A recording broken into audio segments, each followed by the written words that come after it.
Hi everyone, my name is Grace Wells. Welcome back to my channel. I have not done a sit down, talk to the camera style video probably in like 8 months. Like the world was a very different place the last time I did one of these. But the reason that I'm here today doing this is because I recently posted a video on TikTok. It was like obviously just the 1-minute video about my 2-year photography journey and how I transformed myself from a beginner to a full-time professional. And a lot of people were super interested in the video, and not only that, a couple of people asked me if I could make a more in-depth explanation of exactly what I did, because obviously like there's only so much you can really say in a minute. So I thought, you know what, it's a Saturday, I have nothing else to do, might as well just sit down and give you guys a little bit more information about me and my story and what's going on in my life. So that's what we're gonna do today. I apologize if this video is long, but again, I mean, it's 2 years of my life and a lot of shit has gone down in those 2 years. So yeah, let's just get started. When I was very young, I was interested in video. However, it was never like a very serious thing. It was one of those things that was like on my long list of what I want to be when I grow up. So it was like, I'm gonna be the first female president, I'm gonna be a chef, and then it was like, I'm gonna be a film director. So it floated around in my brain, but I was never really very serious about it. So in 2015, I went to university. And a lot of people ask me all the time, okay, what did you go to university for? Did you study film? Did you study photography? Did you study media, like graphic design? What did you study? None of the above. I studied linguistics, which is a science subject, has absolutely nothing to do with cameras, photography, creativity at all. I got to my second year of uni and I was freaking miserable. I hated it. Truly, like, and it's not because I didn't like the subject, like I did think it was interesting, but I just felt like none of the information that I was learning was going to serve me in my life. And I felt like I was just dedicating all of my time to academics and I needed a creative outlet so bad, so bad. So one day I got an email from the National Rail, which basically was a competition, win £10,000 for a vlog, a travel vlog. And I literally didn't even own a camera. But I was like, ooh, like £10,000, like that sounds good. And I could do that, like I could make a vlog, like that's easy, right? So I borrowed my friend's camera and I made a vlog. Didn't even place, not even close, but it was such a fun experience. Like I truly had such an amazing time, just like bringing the camera everywhere and filming and like talking to the camera and all this stuff. And I was like, wow, this is like, I should buy a camera. Like this is fun. So that's what I did. I saved up some money and a couple of months later in May of 2018, I bought my first proper camera. It was this camera, actually. It's a Canon 6D and I just went kind of crazy with it. Like that whole summer, I brought the camera around my town. I took pictures of nature. I took pictures of my friends. I took pictures of my sister. It was not a career thing. It was literally just like, I hate school and I need something else in my life that isn't school or else I'm gonna go crazy. So I was just taking pictures, having fun. One of my old friends from a job that I worked in high school, a part-time job at the local pharmacy, she posted something on Instagram one day that was like, looking for photographers to shoot with, because she was kind of interested in doing modeling at that point. I literally hadn't spoken to her in years and I was honestly terrified to reach out to her because I was like, she's looking for real photographers. Like I'm not a real photographer. Like this is gonna be so bad. But like I basically just overcame that social anxiety. And I reached out to her and I was like, hey, like I just bought a camera. I'm not really a photographer, but I would love to shoot with you just like for fun. And she said yes. So that was my first kind of foray into actually shooting. I mean, I did know her, but we hadn't spoken in a long time. And, it felt very real to me at that point, to be shooting with someone that I didn't really know. And yeah, we banged out a lot of really cool photos And I was like, this is so cool. Like, I really enjoy shooting people. At this point, it was just like portraits. I love doing portraits. So I got back to uni. I was in Edinburgh, Scotland at the time. I don't know if I said that already. And I was like, how can I keep this going? What can I do to just keep shooting, keep meeting new people? And so what I did was I went onto Facebook and I just typed in the city that I lived in, the name of the city that I lived in, which was Edinburgh. I typed in Edinburgh and I typed in models. And I found a ton of Facebook groups, which were just local photographers and models who were looking to network and build portfolios. So I joined a bunch of those groups and I just posted on all of them basically saying, hi, my name is Grace. I've just started photography this year, but I'm really interested in it. I would love if there's anyone around who would like to shoot, let me know and let's make it happen. And a couple of people reached out to me. I started meeting up with, to be fair, this is a really awesome thing to do, but be safe. If you're gonna do this, be safe. Like, meet in public places. Make sure you talk a little bit to the person first, because like, it's a crazy world. You don't know what's gonna happen. I luckily have never had a bad experience doing this, but again, I was also living in Scotland. It's a little bit, Edinburgh's a pretty safe city, all things considered. But anyway, I met up with a bunch of these, amateur models in Edinburgh. We did photo shoots. This for me was a very, again, exciting and stressful time, because up until this point, and still, till today, I'm a pretty socially anxious person, which might not come across in my videos, but it's easy to talk to a camera, it's harder to talk to a person, in my opinion. And I'm really bad. I'm really bad at meeting new people. I'm really bad in big groups. I'm bad at social situations. So this whole time for me, it was kind of crazy, because I was meeting people I had never known before and kind of exposing myself in a very vulnerable way by trying to take their picture for them, because I felt that there was a certain sort of responsibility that I had towards them to, if they were gonna give me their time to model for me, then I had to produce a good enough product to make it worth their while. But that didn't stop me, and I just kept pushing forward. I kept meeting up with new people. I kept building a portfolio, and I've honestly met so many amazing, beautiful people, beautiful on the inside and out, of course, just incredible people that I've met that I never would have met. And also, for me, it was a really great experience, because I lived in a very academic world where everyone around me was very focused on university and school. And in particular, I was doing a science subject, so it was a lot of kind of, very brainy people. And I'm not saying I don't have that side of me too, but like, it was so nice to finally like meet other creative people who I felt were just like me. And like, finally we had something in common, So I was building my portfolio, and my Instagram account, which was slowly growing. I think in the first couple of months, I got to like 100 followers in 6 months, which for me was like, I was so excited. Like, I was like, yes, 100 triple digits. But Edinburgh's a pretty small town. So as my portfolio grew and as my Instagram account grew, people started to reach out to me rather than vice versa, which was super cool. And in, I believe it was February of 2019. So at this point, I've been doing photography for like 9 months. I finally got my first paid photo shoot. So basically, someone who had followed me on Instagram DM'd me on Instagram and said, hi, like, I would love your work. How much do you charge? And I was like, oh shit, like, how much do I charge? Like, I don't know. Like, I've never done this before. This is crazy. Like, someone's gonna pay me to do this? So I was like, well, I don't know. Like, I think I charged her like 30 pounds for a 1 hour photo shoot, which is absolutely dirt cheap.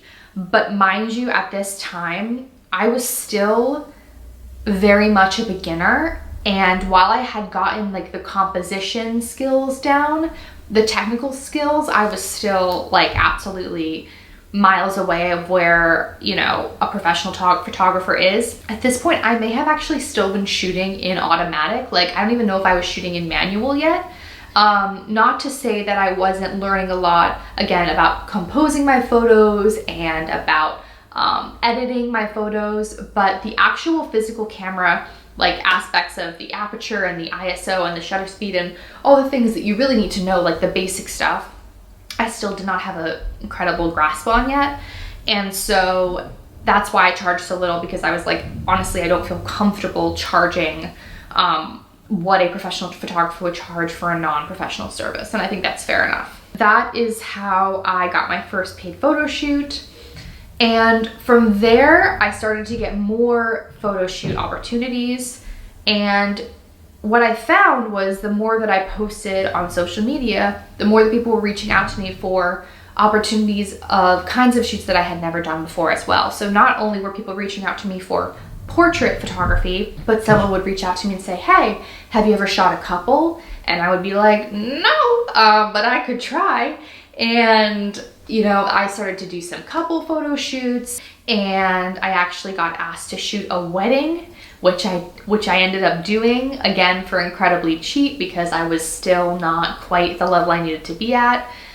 But basically, my whole takeaway from this period of my photography journey, where again, I was still not quite at the level of like, I want to make this a career. It was still just like, I'm having fun, I'm getting paid, was just say yes to everything. And it doesn't mean that every single experience turned out the way that I wanted it to. There were a lot of photo shoots that I did that I came back from that I was like, I'm not loving this. Either I didn't do a good job or they weren't, you know, their modeling skills weren't quite where they needed to be. But 10 times out of 10, I learned something from the shoot and the experience. And also most of the time I came away with some incredible photos or some extra cash or, you know, whatever it was. This was a period of growth for me.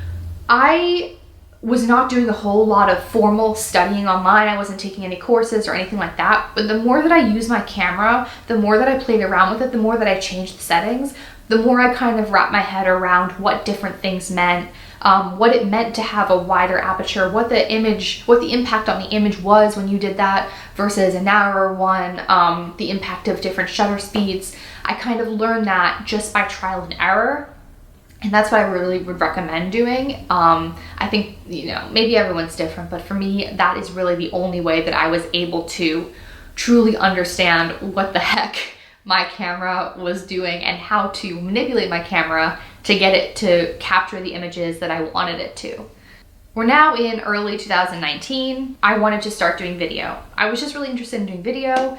I found myself, whenever I was taking photos, just being like, wow, this would make an amazing video, and kind of being disappointed that I was only taking photos. So I started playing around with video on this camera.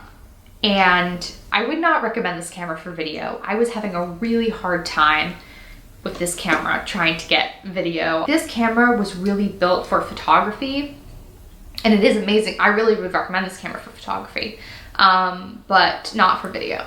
So I purchased a Canon camcorder, which in and of itself had issues, and I would not recommend getting this camera. But I purchased a Canon camcorder early in 2019, and I started to bring it along with me to my photo shoots, and I would ask the models, do you mind if I just like take some video clips? I would put together these short, like what I would call portrait videos of my models, just as a way of kind of getting some experience with my camera. As I did that, I was posting the portrait videos, and again, I started to have people reaching out to me asking if I could do video stuff for them. Not huge projects, but I had a couple of people, for example, who needed events coverage. So I would just go with my camcorder, my gimbal, which was a really good purchase, and just take some events clips, edit them together, and make like a highlight reel for that event. And then I started to get really interested in the idea of doing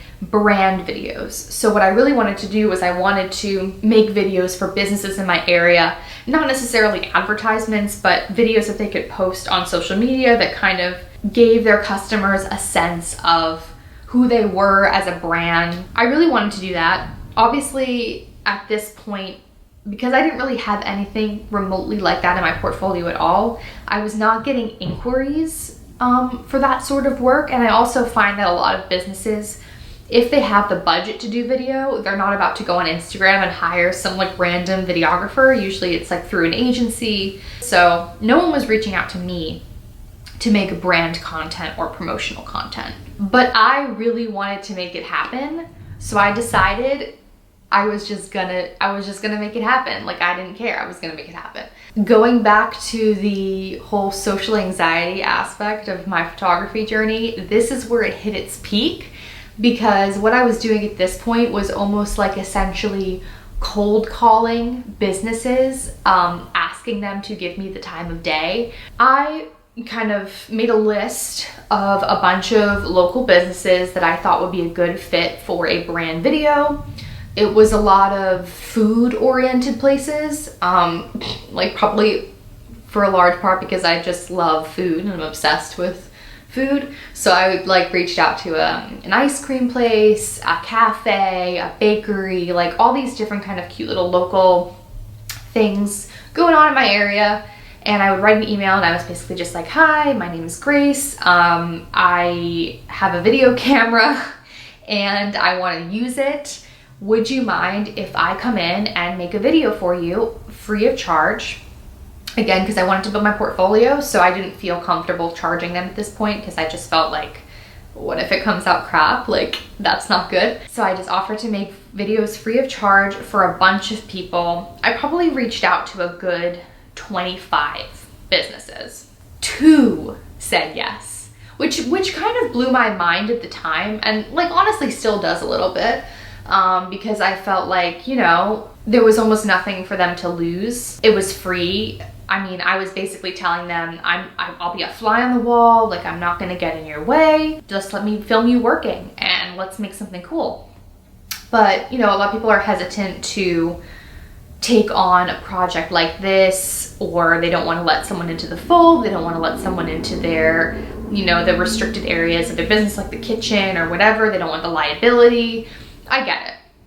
So only 2 out of the 25 businesses that I reached out to, 25 odd businesses, ended up reaching back out and saying, yes, like let's make this happen, let's do this. One of them was called the Pastry Section, this absolutely adorable little bakery in Edinburgh with the most amazing treats.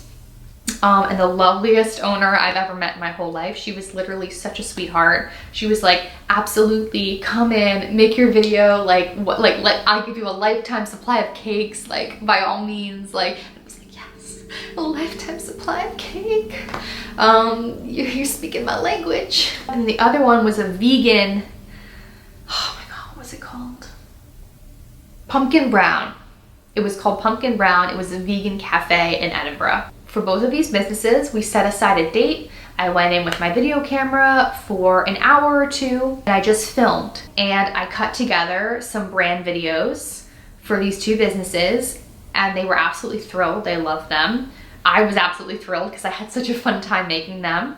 And I felt such a sense of accomplishment because I was like, I did the thing. Like, I did the damn thing. I reached out to these random ass people that I didn't know, and I really wanted to do this project, and I did it. And then finally, that meant that I had the first bits of promotional content in my portfolio. So all this time, I'm building up content, I'm saying yes to everything, I'm making, you know, a small amount of money, not a whole lot, maybe a couple hundred a month. I'm not, again, still not seeing this as a career option. Like, it's still just a hobby, but I need something to do over the summer now because school's out, it's May. So I'm like, okay, I really love making videos. What can I do that's related to video? And at this point, I was coming to New York for the summer because my parents live in New York. I'm in my parents' house right now, in case you didn't know. I was coming to New York for the summer of 2019. I wanted to continue to do stuff with video. So I applied to some different internships, and I got an unpaid internship as a video production intern at Columbia University. So that was my first kind of resume thing that I had that was official, that I was in video production. I was able to be behind the camera, working on different projects. You know, they would do basically kind of like news coverage of different things that were happening in the community. So I would just go with the camera. But the best thing about that, I would say, was just having some formal experience, being able to put on my resume, I did this internship as a video production intern. I also learned a lot about, you know, film and cameras and camera settings, building my knowledge more and more and more. As I was doing that, kind of to bring it all full circle and to really get into how I started this final stretch of becoming a full-time video content producer, the girl from my original high school part-time job, the first girl, her name's Daisy, by the way, the first girl that I had ever shot my photography with, she reached out to me again. This is a year after our first photo shoot, and she says, hey, I work for a cosmetics company and we're looking for a video person to do freelance work for us on a regular basis. Are you still like doing video? Are you interested in this? And I was like, yes, I'm interested. So I met with her and her team, and I did a introductory video for them to just kind of show them what I could do. Looking back on it now, I see so much that I could have done differently. Like, I feel like I've improved a lot since I made this video for them. Like, you never stop learning, you never stop improving. I'm always constantly still watching YouTube tutorials on how to do certain things with my camera or how to do certain things in editing. It's a never-ending learning process. So yeah, I look back on this video and I'm like, it's okay, it's not great. I did this first video for them. They really liked it. And so then throughout the year, my final year of university from 2019 fall time to the spring of 2020 this year, I was doing regular videos for them remotely as I was continuing to study and finish my degree. So those were kind of more product-centric videos. And at this point, I bought a Sony a7 III. So I purchased that new camera. I was making these regular videos for them. I was continuing to say yes to all of the other freelance kind of opportunities that I was getting along the way. There wasn't a lot of other advertising type things, and that's probably because the only reason I got this initial advertising gig at this cosmetics company was because of this random connection. And I think, I mean, above anything, that's like the main takeaway that I've learned in these past 2 years is it's like, you never know where your next job is gonna come from. And don't underestimate the power of networking and the power of making connections. Because the one person that you shoot with that one time, somewhere down the line, could be working for somewhere totally awesome, and they remember, oh, like I shot with her, maybe she'd be interested in this job. Or, you know, someone asks them for recommendations and they give you as a recommendation. It's all about word of mouth. It's all about who you know, and just never underestimate the power of creating and fostering and maintaining those connections so that one day, you know, and it goes both ways. They help you out, you help them out. Like, it's not like you're a leech. The whole professional world does this, especially the creative world. So yeah, I would just keep that in mind if this is something you're interested in doing.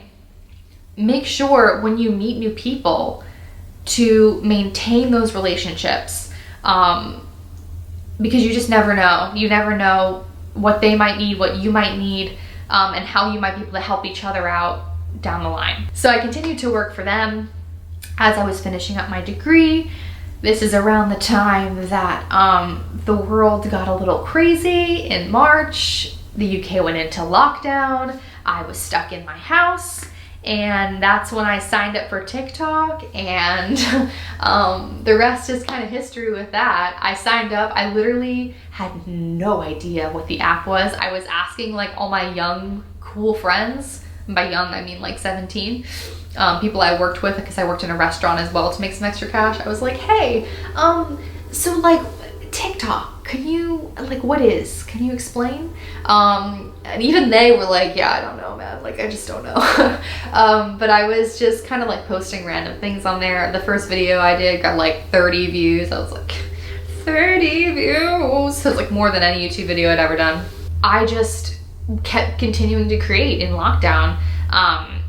Because I was making these product videos for this cosmetics company, I was then like, well, maybe I should make product videos for other things. Maybe that would be fun. So I made a video, I recreated a Daniel Schiffer cereal commercial, literally just for fun. I made a commercial for a fork, literally just because I could. They took off on TikTok. I've got about 700,000 followers now. And as my work blew up on TikTok, more people started to reach out to me to do advertisements for them. So I've done advertisements now for a couple of different brands, but I want to kind of stress the fact that my success is really not linked to TikTok at all. This whole TikTok crazy blow up has been a very, very recent development, and this whole journey was well in the making at that point. And I had already been working for this company that is now my full-time employer at that point. So all this to say that you don't need to blow up on social media. You don't need like viral social media videos to achieve success in such a short period of time. Because honestly, and I'm not just saying this to like gas myself up, besides all the amazing people that I've met through social media and all the cool validation that I'm getting from social media right now, I would be in the same career, in the same position if I hadn't blown up on TikTok. So don't be discouraged if you're like, oh, well, it's easy for her to say because she, you know, she's a fluke and she blew up on TikTok and that's why she's successful now. It's not. So it doesn't matter whether you have that TikTok account or not, or whether you go viral or not. If you put in the work, you're gonna get there anyway. If you're talented, you're gonna get there. Like, it has nothing to do with making sure you have a viral video. I graduated in May. I had been working freelance for, you know, the better part of a year with this cosmetics company, doing these videos periodically. And when I graduated, they said to me, all right, you've graduated, come back to New York and work for us full time as our first and only video content producer. And I said, fuck yeah, let's do it. So I came back, I started work in September. It has been go, go, go ever since, but I'm so grateful. I'm so happy. I can't believe that this happened because I never dreamed that this was gonna be my career when I started, but it kind of just snowballed because when you love something as much as I love film and photography, you make it happen. Like you chase it without even trying. You just feel like you have to do it, you know, like you're feeding a part of your soul by doing it. I don't know if I want to be in advertising forever, but at the moment, I'm having a really fun time with advertising. It's really intellectually engaging, like it's kind of stimulating the part of my brain that was so academic for so long, because not only is it the creative side of making video, but it's also the strategy behind advertising, which I find really interesting and really cool. This has been a super long video. I'm so sorry. I hope that it was comprehensive and cohesive, but that is my 2-year photography journey, from getting an email about making a travel vlog, buying my first camera, to building my portfolio, to now working full-time as a video content producer for a cosmetics company in New York. I don't know what's gonna happen next, but I'm excited to see where this journey takes me. Thank you so much for joining me on this journey. Thank you so much for caring enough to watch all the way to the end of this video if you've gotten here. And yeah, hope you have an amazing day. If you have any questions, feel free to leave a comment, and also feel free to subscribe if you wanna see more of this content, because that would be really cool of you. And I love making content, so I wanna keep doing it. Anyway, have an amazing day, and thank you so much for watching. Bye.